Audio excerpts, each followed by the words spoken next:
June 14th, 2019. I was sitting in front of a mirror I'd never seen before, in a room that smelled like fresh flowers and hairspray, wearing a dress that had taken 8 months to find. My hands were steady. That surprised me. I'd expected to be nervous. Everyone told me I'd be nervous. But I wasn't. I felt certain.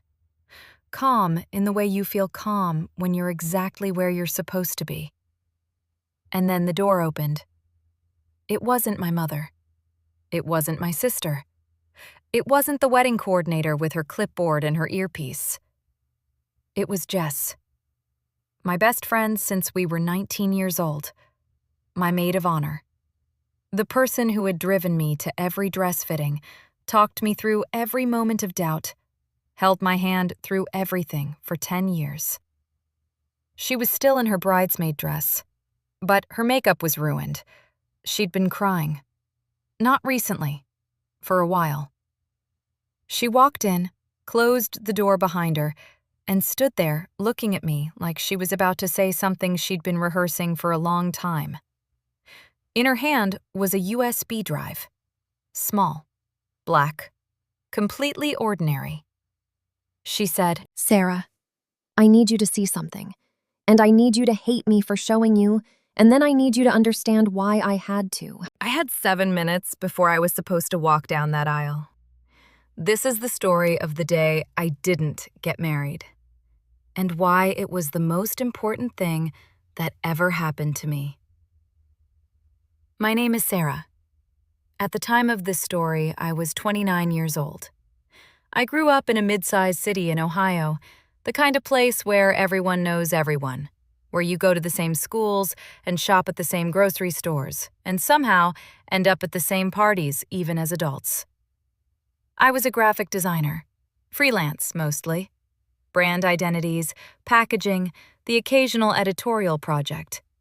I worked from home, kept my own hours, built something I was genuinely proud of. Not glamorous, not lucrative in a spectacular way, but mine. I met Jess in our first week of college. We were assigned to the same studio class, an introductory design course, 30 students, long tables, the smell of ink and turpentine. She sat down next to me, looked at the project brief we'd been handed, and said without any preamble, "This is a terrible assignment. I'm going to do it badly on purpose as a form of protest." I said, "That seems like it will mainly hurt you." She said, "Probably. Want to get coffee after?" We've been inseparable ever since. Jess is, the kind of person who fills a room without trying to. Loud in the best way, opinionated, fiercely loyal. The kind of friend who shows up at your door at midnight with food when you text her that you're having a bad night and doesn't ask any questions. She was also the first person I told when I met Daniel. Daniel. I met him at a gallery opening, a mutual friends show, abstract paintings, white wine in plastic cups, the kind of event where you feel slightly underdressed regardless of what you're wearing. He was standing in front of a large red canvas looking genuinely puzzled, like he was trying to solve a math problem. I stood next to him and said, "What do you think it means?" He said, "I think it means the artist was angry and had a lot of red paint." I laughed. We talked for 2 hours. He asked for my number before I left. Daniel was an engineer. Bridges, mostly. Structural design. Quiet, methodical. The kind of person who thinks before he speaks and means everything he says. Tall, steady. The kind of steady that feels like safety when you're 26 and you've had enough of people who aren't. We dated for 2 years before he proposed. He did it at home. Our apartment by then, we'd moved in together after 14 months. He cooked dinner, nothing elaborate, just the pasta I always asked for. And afterwards, he sat across from me and said, very simply, "I want to do this forever. Will you let me?" The ring was in his jacket pocket. A simple band, 1 stone, exactly what I would have chosen. I said yes immediately. Jess cried more than my mother when I called to tell her. We set the date for 18 months later, June 2019. And for 16 of those 18 months, everything was exactly what I believed it to be. I need to tell you about what Jess saw, because she saw it before I did, long before. And the reason I'm telling you this part carefully is because I think it's the part of this story that matters most. Not the betrayal, not the confrontation, but this. What it costs someone to tell you the truth when the truth is the last thing you want to hear. Jess met Daniel the same weekend I did. They were both at that gallery opening. She liked him immediately. She told me so. She said he seemed solid, and that solid was what I needed, and that she approved. She maintained that approval for about a year. Then something shifted. I didn't notice it at the time, or rather, I noticed it but didn't examine it. She became slightly quieter around him, still warm, still present, but with a watchfulness underneath that I now recognize as concern she hadn't yet found words for. About 8 months before the wedding, we were having dinner, just the two of us, a Tuesday night, the restaurant we went to when we needed to actually talk. She asked me, very carefully, whether Daniel and I were going through anything. I said no. Everything was fine. Wedding planning was stressful, but we were happy. She nodded. Let it go. 4 months before the wedding, she asked again. This time, less carefully. Does he seem different to you lately? Like, is he present when you're together? I told her I didn't know what she was looking for. She said, never mind. I'm probably projecting. Ignore me. I ignored her. What I didn't know was that Jess had seen something 2 weeks before that dinner. Something she couldn't quite name yet, but couldn't unfeel. She'd been driving past a restaurant we'd never been to, on the other side of the city, nowhere near our apartment, nowhere near Daniel's office. And she'd seen Daniel's car in the lot. She'd almost stopped. Something told her not to. She sat in her own car across the street for 11 minutes. And then she drove away because she didn't know what she was looking at yet. But she remembered it. And she started paying attention in a way she hadn't before. The signs. I've spent a long time thinking about the signs. Not to punish myself. I made peace with that part. But because I think honesty about this is more useful than protecting my own image. Here is what I didn't let myself see. Daniel started working late. Not constantly, maybe twice a week, sometimes 3 times. He was in the middle of a large project, a bridge renovation upstate. A lot of coordination involved. It made sense. I didn't question it. What I noticed, and dismissed, was the quality of his presence when he was home. He was there, physically there, eating dinner, watching television, sleeping beside me, but there was a lag. Like a conversation on a bad connection, where the words arrive slightly after the mouth moves. I told myself he was tired, stressed, that this was what long-term relationships looked like, that the early intensity settles into something quieter, and that quieter doesn't mean lesser. I told myself that a lot. The second sign. A name that started appearing. Not frequently, just occasionally, in the natural way that colleagues' names appear in conversation. A woman from his firm. They were both on the bridge project. He mentioned her in the same tone he mentioned anyone else. Neutral, factual. Her name was Melissa. I met her once at a work event Daniel brought me to about 5 months before the wedding. She was polished, confident, the kind of person who makes eye contact slightly longer than necessary, who positions herself in a room with awareness. She shook my hand and said she'd heard so much about me. I smiled and said likewise, even though Daniel had mentioned her maybe 4 times total. The third sign. 6 weeks before the wedding, I came home to find Daniel on the phone in the bedroom with the door half closed. When I pushed it open, he glanced up and the call ended very shortly after. He said it was a contractor being difficult about materials. I said, okay. I believed him. Or I decided to believe him, which is a different thing. And I think somewhere underneath, I knew it was different. June 14th. Morning. I woke up in the bridal suite at the hotel. My mother was already there. My sister arrived at 8 with coffee. The hair and makeup team came at 9. My dress was hanging on the back of the bathroom door. It was the morning I'd been planning for 18 months, and it was beautiful. Genuinely, simply beautiful. The light through the windows, the flowers on the table, my mother's face. Jess arrived at 9:30. She was quieter than usual, but I put it down to tiredness. She'd organized the entire hen weekend 2 weeks before and hadn't properly recovered. The ceremony was at 2. At 1:53, I was alone in the bridal preparation room. Everyone had stepped out for a moment, my mother to find the coordinator, my sister to check on the flowers. I was sitting in front of the mirror, veil in place, completely still. Jess came in. I saw her face in the mirror before I turned around.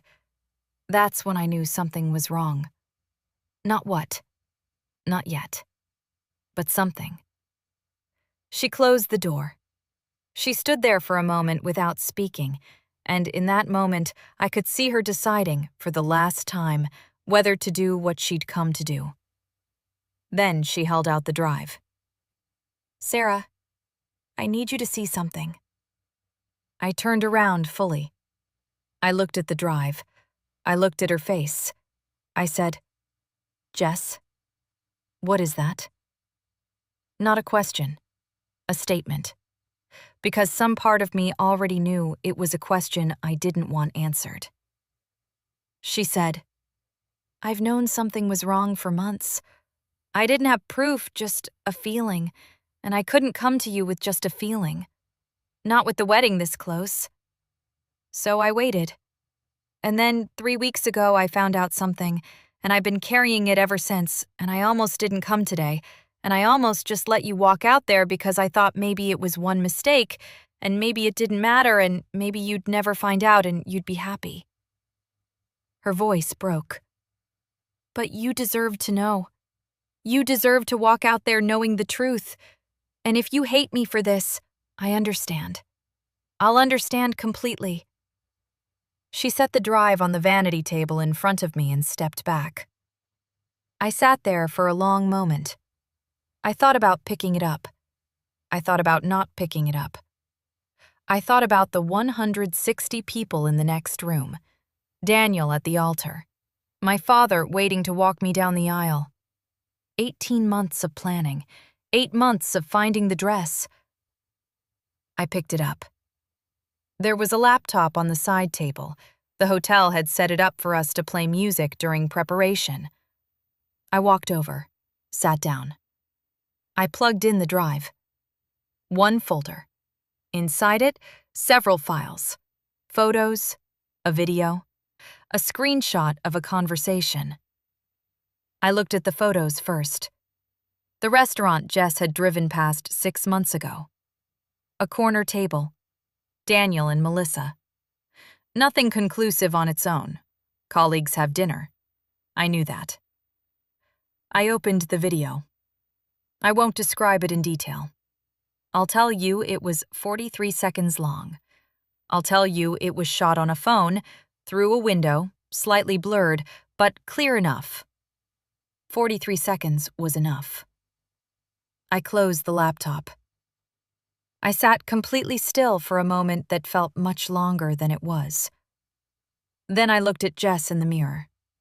She was standing against the wall with her arms wrapped around herself, watching me with an expression I had never seen on her face before and hope to never see again. guilt and love and grief all at once.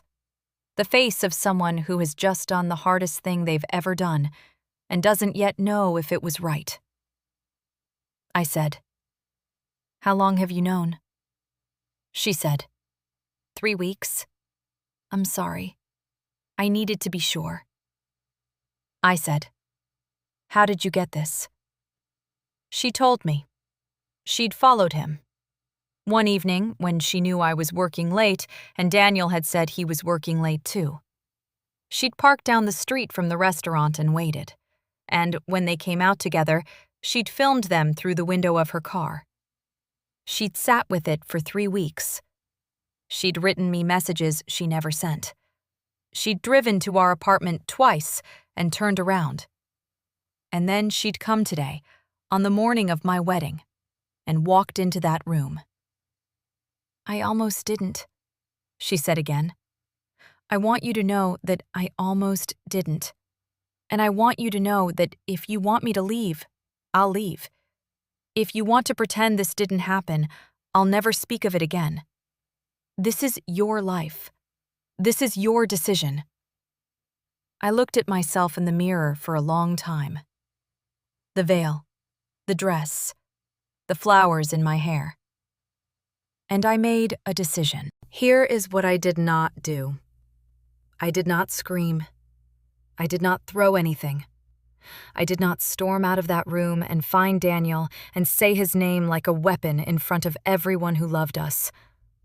I had 7 minutes, and I used them. First, I took off the veil. Carefully, so it wouldn't tear. Laid it on the vanity table. Then, I looked at Jess, and I said, "I need you to do something for me." She said, "Anything." I said, "I need you to go and find my mother and bring her here. Nobody else. Just my mother." She went. My mother came in, and one look at my face told her everything she needed to know about what kind of conversation we were about to have. My mother is not a woman who falls apart. She sat down next to me, took my hands in hers, and listened. I told her in 3 sentences. She was quiet for a moment. Then she said, "What do you want to do?" Not, "Are you sure?" Not, "Maybe there's an explanation." Not, "Think about everything you've planned." Just, "What do you want to do?" That question, the simplicity of it, the complete absence of any agenda, is something I will love her for until I die. I told her what I wanted to do. She nodded. She squeezed my hands once. She stood up. "I'll take care of the room," she said. "You don't have to go out there at all if you don't want to."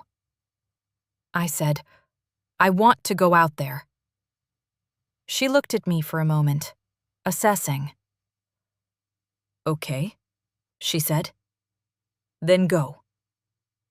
I walked out of that preparation room, down the corridor, and into the ceremony hall. Not through the main doors, through the side door, the one the wedding party used. I came in from the left, not the back. Not the entrance a bride uses. Daniel was at the altar. He saw me come in, and something in his posture shifted. Confusion, because this wasn't the order of things. This wasn't how we'd rehearsed it. I walked up to him. I stopped about 2 feet away. I said quietly, just for him, not for the room, "I know about Melissa." His face. I have thought about his face in that moment many times since. What I saw there was not innocence. What I saw was the specific collapse of someone who has been caught. Not surprised, not confused. Caught. That was all I needed. I said, "Don't call me." And I turned around. And I walked back out the side door, into the corridor, through the hotel, out the service exit. Jess was there. She'd known somehow to be there. She had my coat over her arm. She thought to grab it from the room.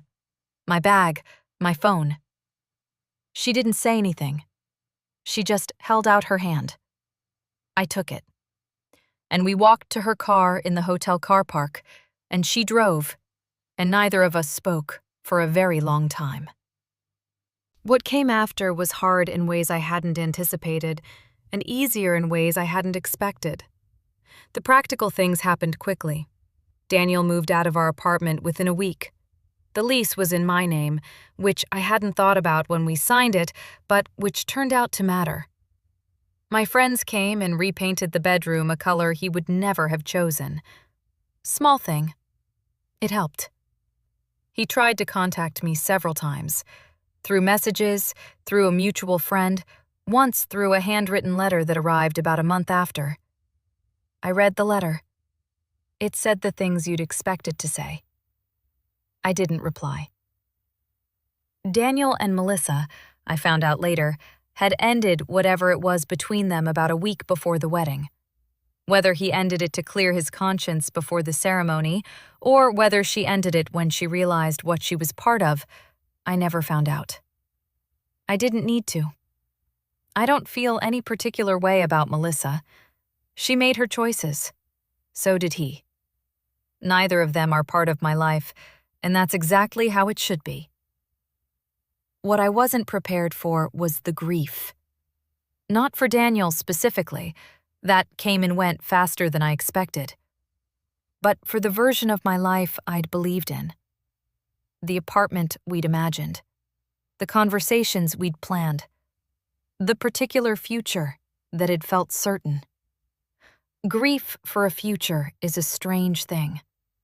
It doesn't have a name the way other griefs do, but it's real. And it takes time, and I think anyone who's been through something like this knows exactly what I mean. I saw a therapist, weekly for about a year. It was the best decision I made in the 18 months after the wedding that wasn't. Jess and I talked, really talked, about 6 weeks after everything happened. About the 3 weeks she'd carried the drive. About how close she'd come to not showing me. About what it had cost her. I want to say something about this clearly. What Jess did was one of the hardest things one person can do for another. She risked our friendship. She risked being wrong. She risked being blamed, resented, never forgiven. She walked into that room on the most significant morning of my life and handed me something that destroyed the day I'd planned and saved the life I deserved. There is no word adequate for that kind of friendship. Loyal doesn't cover it. Brave doesn't cover it. I was her maid of honor 2 years later. I cried through the entire speech and didn't apologize once. It's been 5 years. I still live in the same city. Different apartment now. I moved about a year after everything happened, not running from anything, just ready for something that was entirely mine. My design work grew. I took on a business partner, a woman I'd admired for years, someone I trust completely in the specific, bone-deep way you only trust people you've chosen carefully. We have a small studio now, 4 people, work I'm proud of. I dated slowly, intentionally, with a clarity about what I needed that I don't think I'd had before. Not because I was damaged, but because I finally understood the difference between someone who seems safe and someone who actually is. I am currently on an ordinary Tuesday in a life that looks nothing like the one I planned, genuinely happy. Not in a performed way, not in the way you say you're happy when you want people to stop worrying. Actually happy. Quietly, solidly, in the way that doesn't need anyone to witness it. Here is what I want to say to you, if you're listening to this because something in the title spoke to something in your life. The most important relationships you have are not always the romantic ones. The person who walked into that room for me was not the man at the altar. It was the woman who'd been my friend for 10 years and who chose my actual life over my planned day. Pay attention to who shows up when it costs them something. Pay attention to who tells you the hard thing when the easy thing would have been silence. Those are the people worth keeping. Everything else, the dress, the venue, the carefully chosen flowers, is just a day. Your life is every day after it.